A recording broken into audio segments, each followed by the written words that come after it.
Ce projet, qui est un projet international de recherche, vise à faire la démonstration que l'énergie qui est produite dans les astres et le Soleil, c'est-à-dire la fusion des noyaux d'hydrogène, est susceptible d'être maîtrisée sur Terre.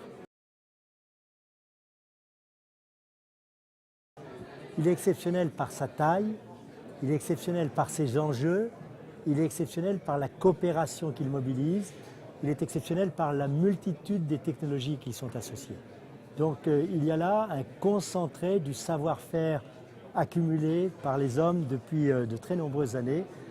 dans un système qui sera capable de fournir une énergie non pas pour quelques décennies, mais pour des millions d'années. ITER, c'est d'utiliser effectivement la fusion de l'hydrogène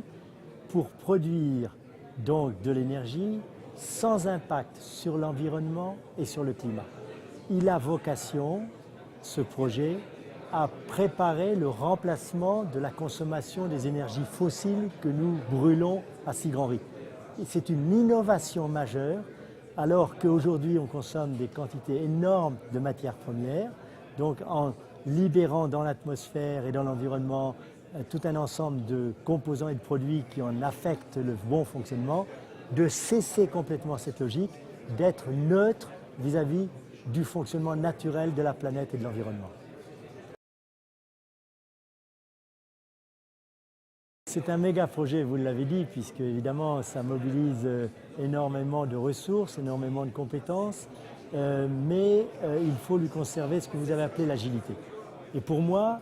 l'agilité, elle vient avec des gens qui partagent la même vision, qui partagent la même ambition et qui acceptent donc, je dirais, de travailler ensemble de la manière intégrée, sous l'autorité d'un responsable, parce qu'ils pensent que leur contribution ne peut être vraiment utile que si elle s'inscrit dans cette logique commune. Donc c'est cet état d'esprit que nous essayons d'insuffler dans ces 35 pays et tous ces personnels qui ont la diversité de cultures que vous pouvez imaginer et qui travaillent aujourd'hui au projet ITER.